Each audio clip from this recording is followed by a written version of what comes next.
I am trying to make an actual TV show. It's so hard to find a funny show that isn't filthy. I watch them, but I don't want to. Let's do this. Fire, like lots of fire.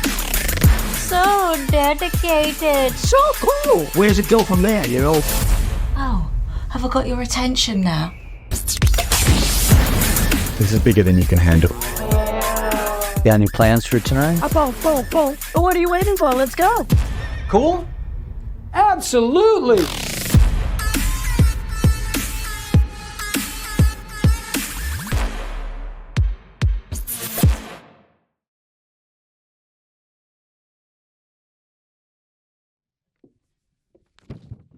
Hello, everyone. How's everyone doing?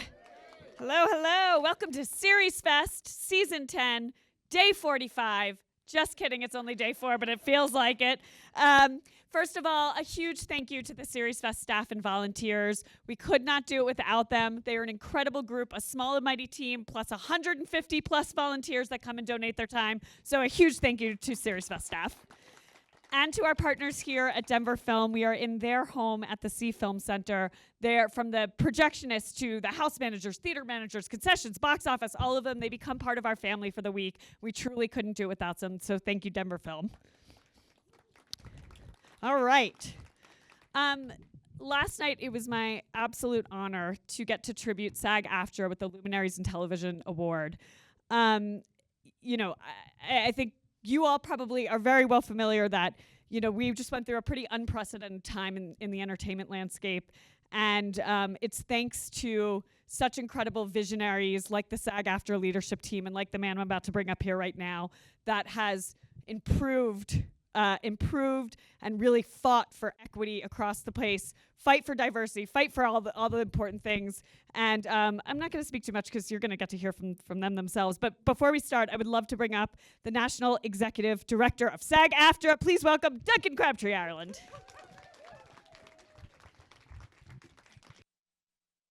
Hey, everybody. Thanks so much, Randy. Appreciate that. And thank you for everything that you've done to make this a must-stop on the festival circuit, so as we talked about last night. It's great to be back at SeriesFest, and I am super excited to be introducing this next panel of extraordinary women leaders. As Randy referenced, 2023 was a landmark year for SAG-AFTRA, our membership, and frankly, for the global film, television, and streaming industry.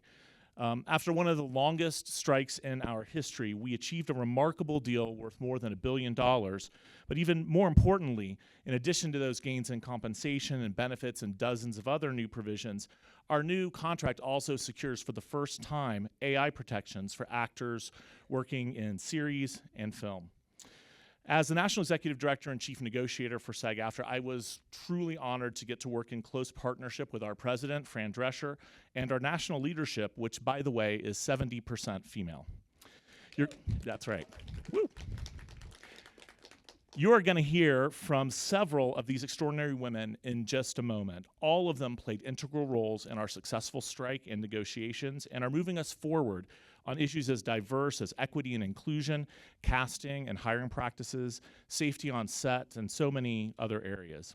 I'd like to just take a moment to recognize our Executive Vice President, Linda Powell, who also served as a Vice Chair of the TV Theatrical Negotiating Committee, Jodi, our SAG-AFTRA National Vice President from Los Angeles and also President of the Los Angeles Local, who also served as a Vice Chair of that negotiating committee, and Shari, SAG-AFTRA's National Vice President of Actor Performers and also a member of the negotiating committee. And we're also thrilled that Deadline Executive Television Editor Peter White, who leads Deadline's coverage of networks, studios, and streamers, is moderating this panel. So thank you once again to you, Randy, and to SeriesFest, and to all of you for joining us. Enjoy, and back to you, Randy. I feel like you just made my job a lot easier. Let's just welcome up the panel. First up, let's bring up Peter White, our moderator from Deadline. If you haven't had a chance to listen to Peter moderate, you're in for a treat. He's a phenomenal moderator. Oh, yes, I'll give you that. And now let's bring up the panelists. Please welcome Linda Powell, Jodi Long, and Shari Belafonte. Hello. Day 118, I think it was referred to earlier as SeriesFest, so thank you for sticking with us. This is going to be a fun panel. We are going to find out what these three women did to help SAG-AFTRA get a historic contract against the studios last year. As Duncan said, we'll get into perhaps how they got involved in this in a bit. But let's start with 6 months on from this deal. How are you guys feeling now? Still pretty good. I More feel rested. Oh yeah. I was going to say still tired. I mean, we're still facing a lot of AI challenges, but we got a good start on that. I'm really proud of the gains we made in there. Now we've got to make sure we enforce the contract that we negotiated for and figure out how we build on the successes. We're already starting to do that. Every contract that we've negotiated since then, we've tweaked a little bit more, gotten a little more detail into the agreements. So I feel pretty good. Yeah. We'll talk about all of those. I want to break this down in terms of AI, in terms about streaming residuals, about some of the other issues that came out of this. But take us back to November 8th. A lot of work went into that.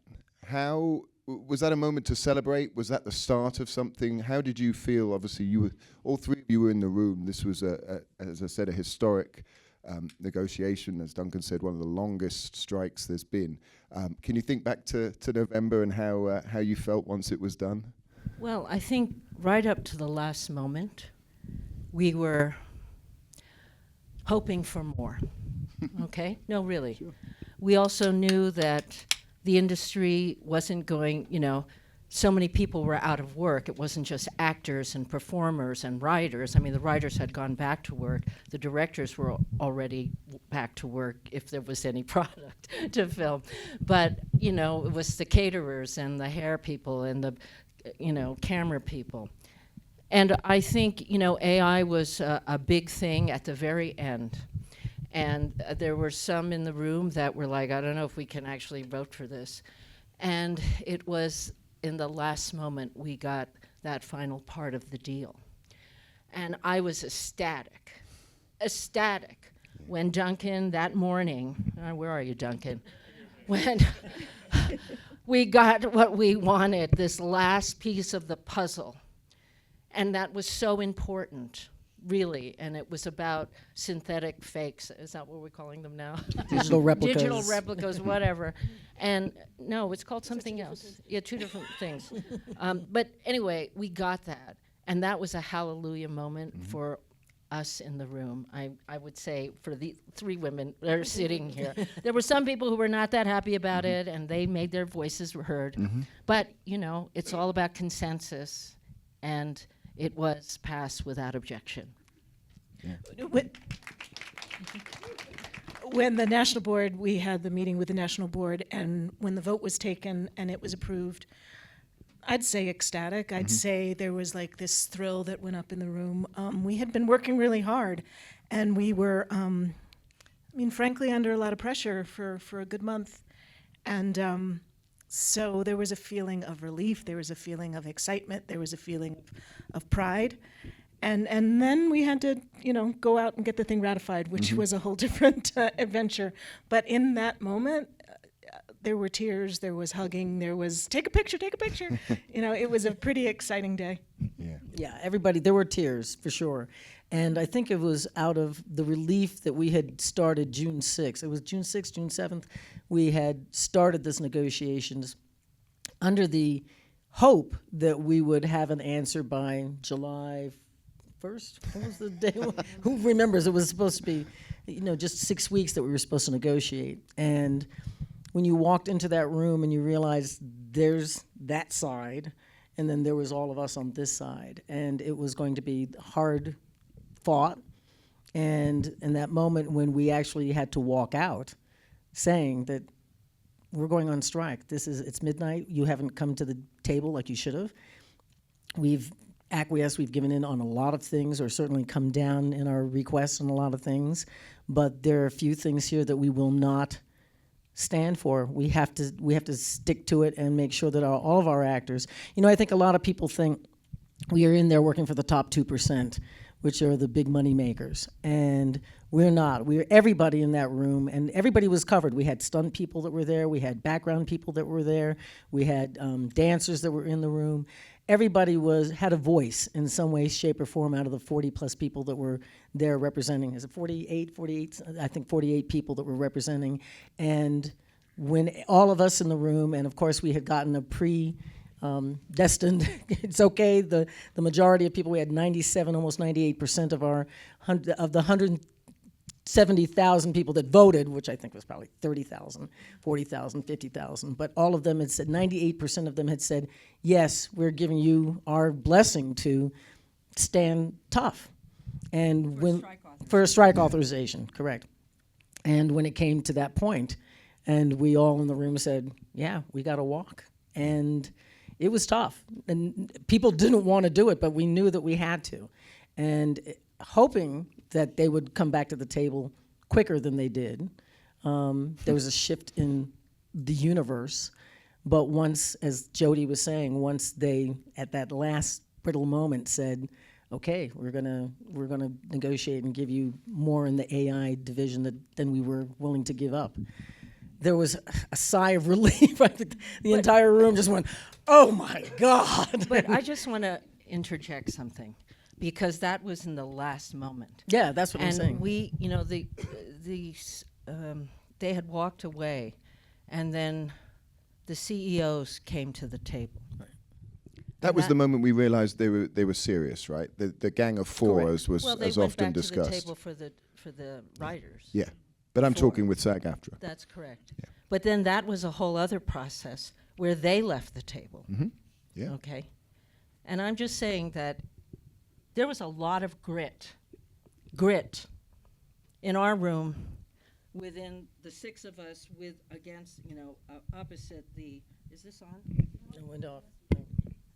The six of us that were opposite the CEOs and their two lawyers.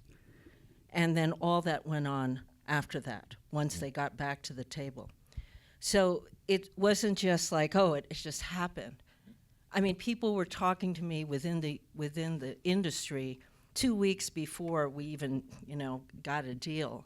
The president of the academy came to me and said, when is this going to be over? And I said, well, they still haven't even addressed the AI guidelines that we've been talking about. And she said to me, what? And I said, yeah, so tell your friends to come back to the table and talk to us about that. Yeah, we talked to executives that were friends of mine that were close to the top as well, saying, well, what's going on? I went, ask your boss. They're not understanding what it is that we need, that we're not going to give up on. It was certainly an interesting time. Much like the Trump trial, most of us on the journalism side wishes it was televised. It would have been some fun to watch. Put this into a wider context for us, because I think Fran called it a hot labour summer. But it was interesting that last summer there was a much wider labour movement that SAG-AFTRA and the WGA were part of. We saw a movement, in the States that you don't often see. When we went on strike, a lot of people said, oh, SAG-AFTRA only went on strike because WGA went on strike. And it just wasn't true. Mm-hmm.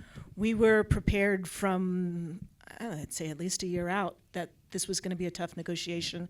And I think all of the industry unions were prepared. We had started communicating with each other ahead of time. There was a lot of coordination about who would go first into the negotiations, just a united front from the industry unions that I think was indicative of a place that labor actually across all different industries was in, and still is in to a certain degree, because we all share some of the same challenges, which is technology threatening us, and wage compression, and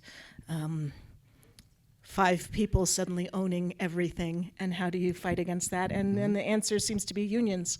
And unions have managed to make a dent in that monster in a way that not much else has, frankly. So I think that's what you saw last summer was, and I think it's why we got so much coverage and so much of the country responded to what we were doing, because they recognized their own struggle, in spite of that we're actors and it was the Hollywood strikes. They recognized some of the same problems that they were dealing with were the problems that we're dealing with.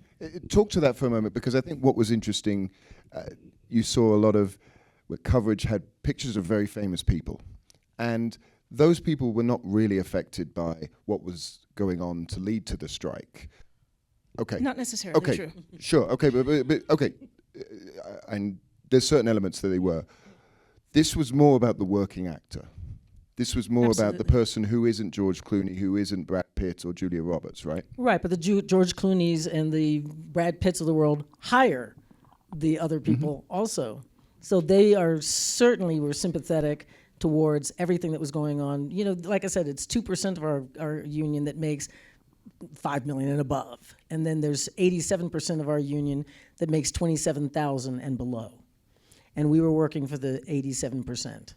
And then there's the people in the center. So we had a lot of support from the higher paid actors. Some of them made big donations to the fund that was helping a lot of our actors that were not able to meet their bills.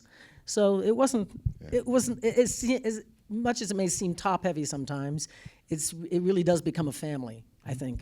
But I also think that someone like Bryan Cranston, who was, he's a, huge star now, but he really was a working actor for so long. And he was on that picket line. And, other people, I can't think of their names right now, but it was amazing the kind of solidarity that we had from our stars, but also our middle and all the way down. And I'm, so grateful. We saw it on the picket lines. Deadline had reporters down there every day, and those picket lines were packed. And to your point, it did drive us crazy when some people on your side of the aisle would call it the Hollywood strikes, because we thought it put a picture in people's heads of like, well, what do they have to complain about? And, we're supposed to feel sorry for the stars. And there were a lot of us in this union, and people that fill out the background, people that walk in and say one line, people that we had series regulars who were in a position where they were no longer able to make a living. So it was from top to bottom kind of solidarity amongst our membership too. I think that was about 10th on the list of things you guys were pissed at us about. So, well, there were far more things. What was number one? Oh, I could draw you a list. Let's talk about AI, because I think that might have been one of the things when I talked about famous people that you were saying it does affect them. AI has, even in the last 6 months, the technology keeps growing, and it is obviously a huge issue.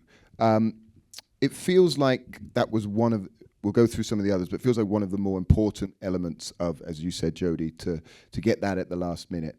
The protections around the use of digital replicas, informed consent, and compensation. What does that mean for an actor? What does that mean for you as actors and your fellow actors? Well, I had been scanned back in 2020 on a long time. Yeah, that was scammed, not scanned, but.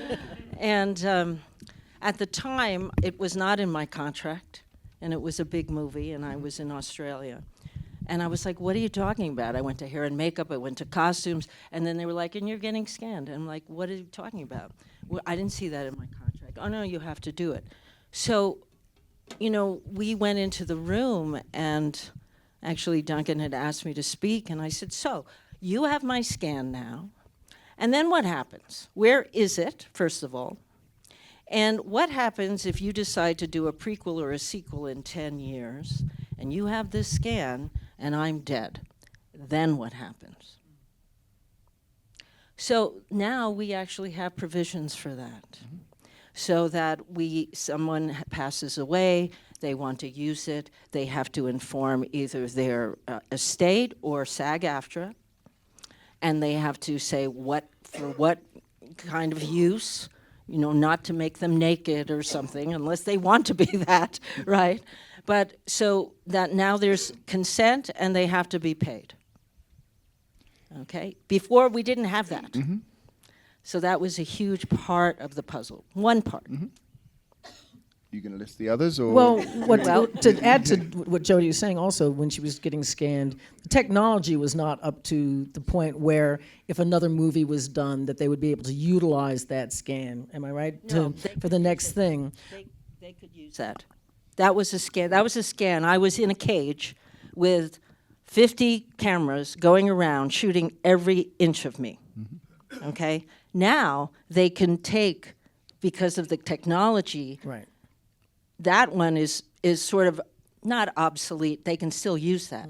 But it's, what's the other one? Where they can just take a picture of you if you're on the carpet. And that's now going to evolve. And those are what are we calling them, Duncan, now? I always call them the fakes, but... Deep fakes? Deep fakes. Not digital replicas, that's a different thing. No. And so they can now do that. I mean, it's the technology. It used to be 3 months ago, they were like, oh, it's too expensive to do it. Now it's starting to happen. We kept saying, what's going to happen if you have this scan of me and you decide to use me in this? Their answer was, oh, we're never going to do that. Trust us. Trust us, right? That was their... And I think they believed themselves, mostly. Sure. But, we're making a contract that lots of people are going to have the ability to use, so thank you very much. We'd like some rules. Yeah. So there's a consent piece, there's the compensation piece.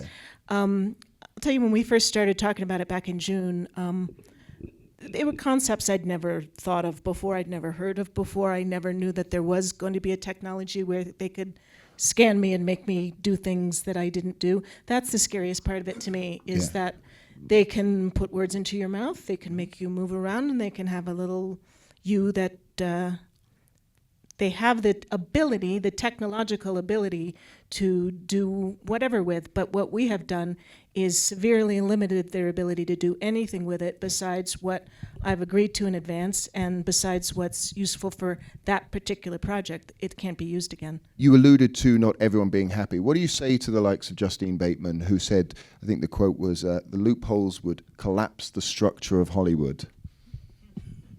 I think there's two pushbacks against AI, and I understand both of them. One of them is, let's not allow it. Let's just not allow artificial intelligence to be used on set in filmmaking.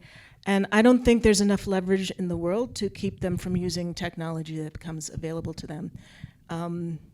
We would still be striking for that. So barring that, getting 14 new pages of language in, putting in guardrails, making sure that we have conversations over the time of the contract, and knowing this is by the time the strike's over, 2.5 years of this contract, and we're back to like try and fix what we might see. And then there's people who felt like we didn't get enough.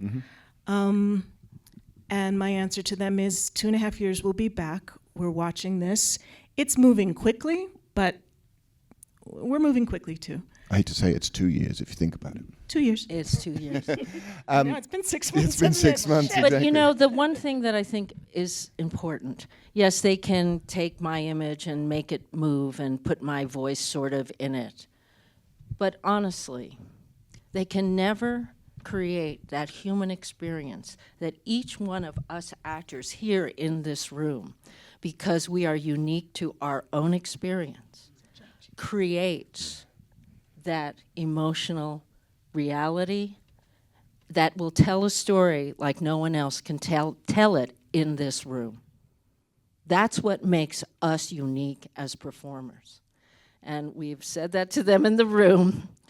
But I really do believe that after the novelty is over, and they have made that digital movie with all these digital people running around and digital fake stories that have been taken from other stories, there's not going to be anything original left, right? That's what's going to compel us to keep watching movies and television. It's that human experience. And that's the only thing that gives me hope. I mean, we do see things, we do see things, and it's, I think, attractive and interesting, and we're eager to, when Harrison Ford is suddenly made 30 years younger for a scene, or Carrie Fisher is brought in to finish a scene. Paul Walker, his brother came in, and they kind of digitally, and we watch that, but then we move on with the rest of the story. Like Jodi's saying, it's the actors that are bringing that to life. If we see that constantly, after a while, it's going to be, oh God, I can't watch this anymore. I'll use an and Turner example. Classic Movies will just stay in, in working condition forever and ever. Duncan was in the Senate recently, and one of the arguments the other side was a movie like Forrest Gump wouldn't get made if you use these rules. I think the studios called it a violation of the First Amendment. What would you say to that? Forrest Gump used digital replicas of obviously very famous But people. those weren't really digital replicas. It was just like footage of dead people, or footage of famous dead people. And they just took films that already existed and changed the background and put Forrest in. So it's a false argument, really. You know, They did change the words. They went on and on about, we would like to be able to do this. I don't think the earth will stop turning if you can't do everything you want to do. I think stories are still going to get told if we limit your technology this much. Yes. Fran said at the end, one of the things that was agreed between SAG-AFTRA and the studios was to sit down every 6 months. It's been 6 months. Have you sat down? Are you sitting down? Duncan. Is that on the schedule? Duncan's on the phone with them right now. In June, yes. Okay. Next month. Coming up. I look forward to Don't rush us. I look forward to hearing what that's like. Another topic which perhaps hasn't got quite as much coverage is self-tapes and the casting process. The first time that those two things have been regulated, producers must give actors at least 48 hours to prepare a self-tape, no more than 8 pages. Shari was telling us a story how she's got 69 pages to read. But she in has 2 the days. job already. But that's a job. I know, That's a job. but I was putting into context. It was a paid gig. And must provide opportunities for actors to interview virtually or in person if they would like to. Why was that important to you? Because a lot of older actors like to be in the room or have that opportunity to connect. Younger actors too, although it seems to me that the younger actors like to have the control of filming themselves and doing as many takes as they want, whereas the older actors want to, maybe some of the younger actors, want to meet the casting directors and make an impression in that way. So at least there's the choice at this point. Yeah, we also have a lot of actors in between. You know, California and New York are obviously the bulk of the industry. But we have people that are in Denver. We have people that are in Atlanta. We have people that are in Chicago where in Atlanta, 99% of their auditions are self-tape. So it was necessary for us to incorporate and make sure that self-tape was still quite prevalent within the contract, but give the actors, like Jodi was saying, the opportunity to have that choice, whether it's going to be a Zoom, whether or not it's going to be able to go back into the room. Also, the studios, most of them paid for the 4 walls that the casting directors were in. And then when COVID hit and everybody was working out of home, the studios also kind of went, maybe we don't really need them to come back in anymore. Save them money. Saves them money. This is one of those situations where technology changed and we needed the contract to catch up with it, because the technology of all of us having, the ability to tape ourselves, and then the pandemic accelerated the use of that technology. It completely upended the casting process and put a lot of the work that used to be done by the casting director onto us. And I'm single. I live alone. I don't have a reader. If I have an option of a Zoom audition, I take it. And it's been great for me since the contract. And I'm here. Yesterday, I did a Zoom audition. I had an appointment. I turned on my laptop. I said hello. We read the scene, and that's my union at work. And that's baked into the contract. That's a sort of tangible example of why this was needed. Absolutely. Yeah. Absolutely. That and a limitation on the kind of technical specifications you can ask for, whether you can require somebody to do a stunt on camera, whether if you're a dancer, you have to get 2 people and do a dance and find a space, and lots of other limitations, because if you don't put those guardrails in, they'll ask for anything. And we weren't having, weekends, right? Most people work and they'll have a day or 2 off. Well, we'd get a tape audition or whatever on Friday and then Monday. So where's, you have children, you have to take your kids to their, baseball game. Yeah, exactly, right? So I think that what people don't really understand is the actor has now become not just finding the reader, whether it's your friend, your best friend, Your or husband. your husband, Husbands or are sick of it. paying somebody to help you do that. But you're the lighting person, you're the camera person, you're learning the scene, and then you have to act. And now it's all on the actor if you decide to not take that Zoom audition or go in person. Also, in the person in the old days, especially in LA and New York, they'd see 20, 30 maybe people. But now they can see 1,000 people because they'll sit it in. But the problem is they won't necessarily see 1,000 people. They'll maybe see 100. So that we needed to make sure that everybody's voice was heard in this negotiation. There were people that were arguing, why should I put all this time into learning 14 pages and they don't even see it? It's like, all right, well then we have to find a way to negotiate, find that middle ground. Yeah. So we did with 8 pages. You have the option to do this. They will have the option still to do that. But that's what negotiations are all about. Everybody's not going to be 100% happy at the end of the day. You know, you just want to make sure that we're 90% happy and that they didn't lose a ton of money that they're going to argue about that'll be tougher for us to deal with in the next negotiation. Let's talk about streaming residuals. That was one of the big headlines to come out of this.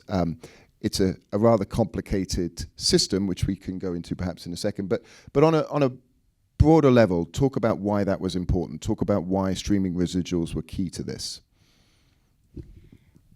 Well, a lot of it is the fact that we went from 24 episodes on ABC, NBC, and CBS for most of our series down to 6 or 10. So there's not the residual income that comes in. There's not the same kind of negotiation for the dollars that will go to the rest of the cast. Streaming is something, you know, when we were watching network television, we had the Nielsen ratings that gave us some indication of how many people saw the show. Your commercials, you'd see they got a 2.4, they got a 1.8. Streaming was something that we didn't have access to the numbers for the longest time until we actually found somebody that could kind of help us with a little backstory and say, well, here's like a hint of how to do it. And the AMPTP was shocked as shit, excuse my French, to find out that we did have some inside information from that. So that became a very strong point of how do we make sure that there is some money, some revenue that comes in on streaming. And it's, you know, it's baby steps. It's not as much, of course, as we'd want to get, but at least we broke that mold. This was something that was extremely new in our negotiations, and we broke the mold by being able to get some revenue off of streaming. And, you know, hopefully it'll be more and more as the weeks go on. An element to it is all about transparency. And as a journalist, I know these streamers are not particularly transparent. Is there a concern that you won't really know some of this information? Always there's some concern. They have to follow the contract or they're in breach of the contract. Sure. So on some level, we have to trust everything we bargain for. But we just recently, just have a new relationship with Nielsen, so we can double check some of the numbers they give us. I just want to add to what Shari,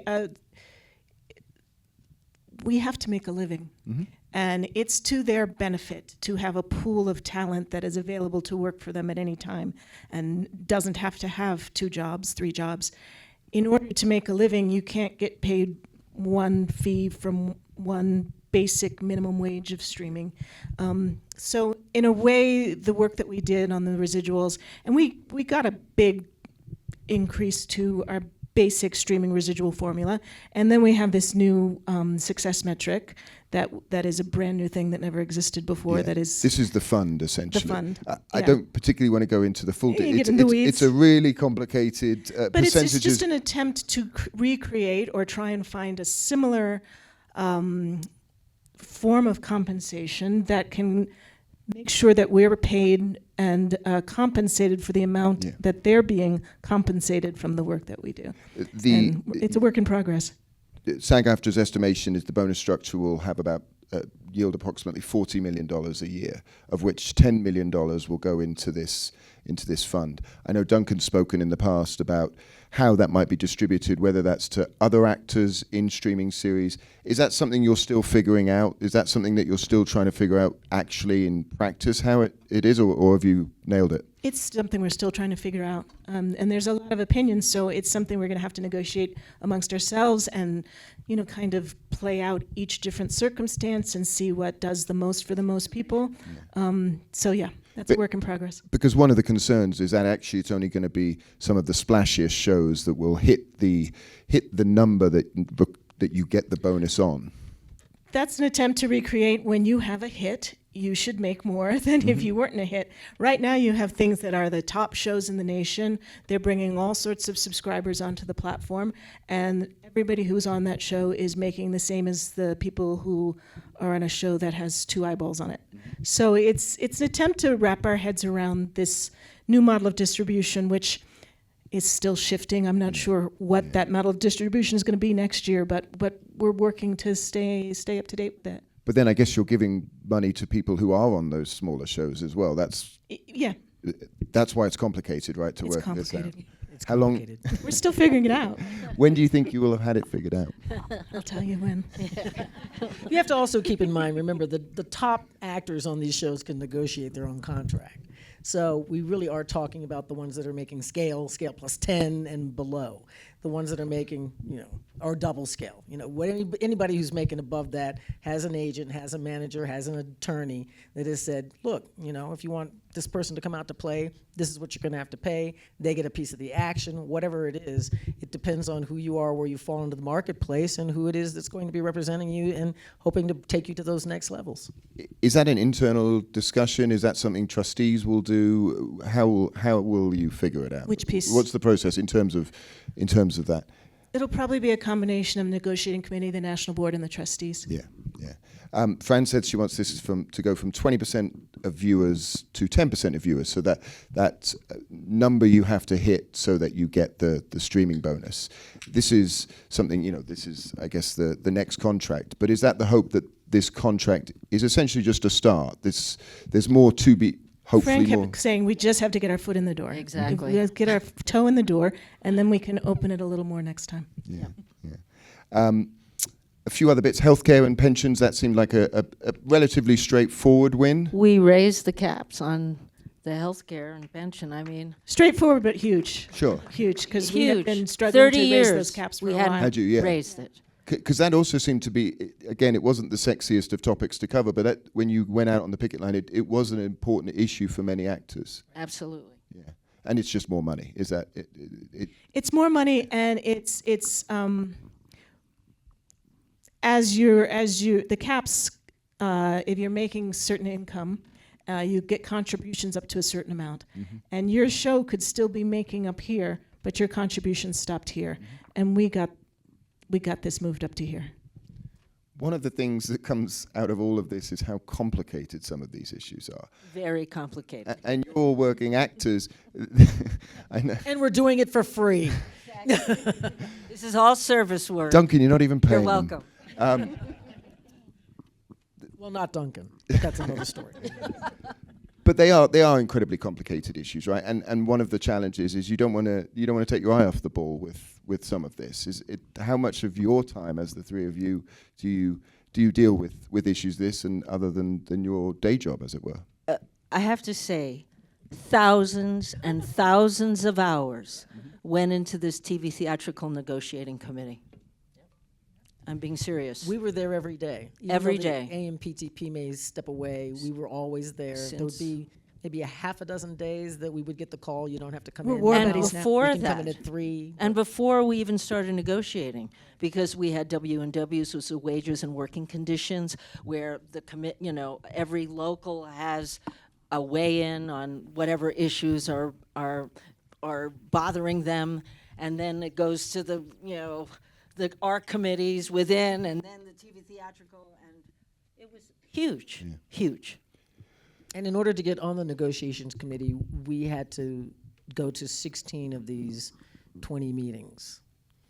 There were Zoom meetings, but and they would last anywhere from 2 to 4 hours. With any actor that wanted to call in and say, "Look, I have a problem because I have children and I don't want to have to work on weekends. How do I get my voice heard? Can we get auditions or whatever it is?" So all of these things come in with the W&W. So any actors here who don't ever tie in, sort of zoom in to watch the W&Ws, I highly recommend it, because then we have actors that come up to us or write us or say, "How do I get my voice heard?" It's like, well, you have to participate too. This is your union. This isn't just about us working for you. It is about you also working the union the best way you can. You also have to understand that we're a union. We don't find jobs for you. A lot of people are going, "Look, I didn't get blah, blah, blah." Well, you have to audition. You have to get the job. You have to find the agent that is going to help you elevate yourself. It's not the union's job to find you jobs. It's our job to make sure that you are paid for your job, that you are taken care of in your job, protected in your job. But when it comes to getting the job, that's your job. Why do you think over 60% of the membership did vote? I think they just don't America. know. Yeah. I was going to say, we're no worse than, voting the president. It's 12. I think this considering last the vote ease that you made it for biggest. people to vote, I was flabbergasted in the sense that they, such an important contract that more people didn't. But I think you also have to understand, a lot of those members don't work. Right. So they don't know what is at stake. So they look at it, it's like, Greek to them, right? So that's one of the problems, I think. Yeah. One of the And biggest our website. And we just need to make the website a little better, but I'm talking about that later. One of the criticisms of both strikes, the writer strike and the actor strike, was the impact it had on your colleagues, on the below the line workers. How do I understand why you were doing this, but you must have had in the back of your mind that actually there's a whole team that makes TV and film happen. Absolutely. That was one of the pressures of saying, how long can this town, meaning Los Angeles, because we were in Los Angeles, but all across the country, how long can everybody hold out and hold the line?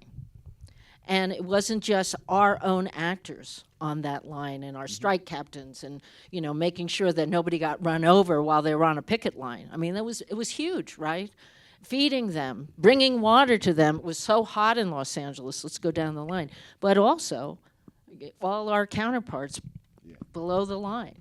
And I had so many of my crew, from hair and makeup and to the grips, and when is this going to be over? I got to take my, send my kid to college, So it's hard. It was one of the reasons why our interim agreement, which I don't know if a lot of you know about this, but there was an interim agreement that we created, which basically was the contract that we were asking for. And we let everybody know, obviously not the big studios because they were in negotiation with us, but with the independent movie makers, especially a lot of you people that are young, we had interim agreement that said if you follow these rules, follow what it is we're trying to get for every actor in this business, then we will certainly grant, and we wanted people to have, and I think we ended up having almost 4,000 people apply for interim agreements at that point, of which a lot of the movies went through, and of which a lot of them said this was not difficult. So it made the point to the AMPTP that, look, if these $100,000 movies or $20,000 movies or $2 million movies can do this, why the hell can't you? So I think that might have also chipped a little bit away at the gray matter of the AMPTP, realizing that we could possibly do this without them. Not obviously to the grandeur that we would want to, but the point is that there was projects that were being made because of this interim agreement, and it really made a huge difference, I think, for a lot of the actors. There was a few actors that were working and they were happy about it, and they were like, okay, I totally get it. And the young directors and writers and people that were doing these movies were like, this is not so tough. Why can't they do this? Talking of your colleagues and below the line, Yahtzee and Teamsters are in the middle of their deals. They were there for you on those picket lines, right? Yep. I have to assume that you'll be there for them. Absolutely. We've been saying it from day one. I mean, they really had our backs, and so shame on us if we don't. We plan to. Are you going to encourage your members to Absolutely. be as visible as they were for you? Absolutely. I think that's one of the reasons why you haven't seen a lot of work go back to work just yet. We're inching our way back up there, but the studios know that they're in negotiations right now with the team, with first IATSE, the International Alliance of Theater and Stage Employees, and then the Teamsters. So they're kind of, yeah, there's still some I'm concern praying out there, that isn't there? they'll get from our strike. One would hope they'd learned a lesson. Yeah, that's what I'm saying. But that's what I thought when we went after WGA, and that didn't turn out to be true. So, but I'm hopeful. A couple of forward-looking things. We have the network code coming up. Is that something that you three will be involved in? That's a separate contract that covers essentially sort of reality programs, reality, talk daytime, shows, talk shows. That's coming up in June. None of us are on that negotiating committee. We've had a few negotiations. We were in constant state of negotiation, and usually the members who do that work the most are the members who are in the rooms for those contracts. Animation was just done. Yeah, and there's video games going on at the moment as well. Talking of reality, Bethany Frankel led the Reality Reckoning last year, but one of her more interesting points was that she wanted reality stars to join SAG-AFTRA. Do you think that will ever happen? We take them. Yeah. Yeah. That wasn't the I question. don't That know. wasn't the question. I don't know the production of those enough to know whether or not what kind of leverage it would take to get those brought under a contract. But I would love to see them brought under, because some of those conditions sound horrible. Yeah. I'm going to open the floor to some questions if there are any. But one before we do that, I mentioned the contract ends in June 26, coming up 2 years. I know Duncan's, said he's already preparing for the next round of bargaining. How are you feeling about that? I know that we mentioned there's some few things that you would like to get in the next one with the foot in the door comment, but how are you viewing those? I guess negotiation will probably start, 18 months just over, right? That's. Oh God. That says a lot, Linda. Yeah. I mean, I definitely think that we're watching AI. We've got a lot of legislation going on to try and cover some of the loopholes in AI, but I think we're also going to watch how that technology develops and be ready to make any changes or tweaks or additions that need to be made in there. There's stuff that we left on the table that we're going to go back and try and get. The exciting thing is that I feel like we're in a more powerful position because of having struck, that they take us very seriously now, as they should. And so I think there's a sense among membership that we can push the envelope a little more and it'll bend. So I'm feeling ready for the next fight. I don't think they ever anticipated how strong we were going to be. I think it was in part due to Duncan's leadership and President Drescher's leadership and the team that we built within the negotiating room. And that is not nothing. And whatever comes up, I mean, I know we're all still a little shell-shocked from the whole thing, even though we're a little more rested, at least I am. But I do think that we're going to see what comes up. We're also going to address it every 6 months, even the self-tape stuff. There's stuff that is being, fudged here and there. Oh, well, like, fudged. Yeah, fudged. Where, they're not supposed to have it until the end of Tuesday. And they're like, oh, but could you really get it in on Monday? You'd like to strengthen some of those? Yeah, no, we need to talk to them about Some of it's it. enforcement and some of it's education. Exactly. And some of it's our own members taking agency and saying no, enforcing our own contracts ourselves. It's a fine line for actors to understand that they have a lot more leverage than they think they do. But there's also some that feel a little entitled. So you have to kind of every once in a while let the entitled ones know. It's not but we're a strong believer in the power of no. But the thing that I think I'm most fascinated about what's going to happen in the next 2 years is that I don't know what the industry is going to look like in the next 2 years. I feel like, yes, some of the contraction that we're feeling in production right now is a result of maybe a little IATSE shyness, but I think it's also a natural contraction from having made too much for too long. They made too many shows while making no money. Yeah. And I think they're trying to figure out what it's going to look like. And so as we watch them figure out what it's going to look like, we'll be chasing after how we make sure we make a living in whatever it's going to look like. The stockholders are making a difference too, because when they see that the top are making $80,000 a day, to the and our 87% are making $28,000 and less, and that they're not getting the shows they want, and it's a lot of the audience too. The audience has to speak up as well. Yeah. Have we got any questions from the audience? Anyone got any questions for these guys? Okay, yeah, there's one here. Hi, Sheila. You started to talk about it, and I was hoping you'd say a little bit more about member responsibility in terms of the union's ability to do enforcement. Because we notice, for example, if the members are, because they want to work, they're afraid not to work, they'll make decisions that go against the bargaining that we actually acquired. So I just hope you'd speak to that a little bit. Well, that we deal with that in smaller markets a lot. Well, that requires education. They need to understand what's in the contract, okay, and then to be able to report it. Like I'm the president of the self-tape committee or self-tape task force, whatever it's called. Not the president, I'm sorry, the chair. The chair of that. And so I want to be able to now gather the information across the nation of where we're having problems with casting people not adhering to our guidelines. But we have to have our members saying, oh, this is what's happening here, right? Yeah, we also have to have the word get out to the casting directors. These are the rules. I know it's slightly different than the rules were before, but these are the rules now.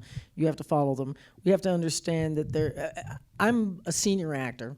I'm going ready to go on a show, and one of the things that they do is crossboarding, which means that they shoot multiple episodes on one day.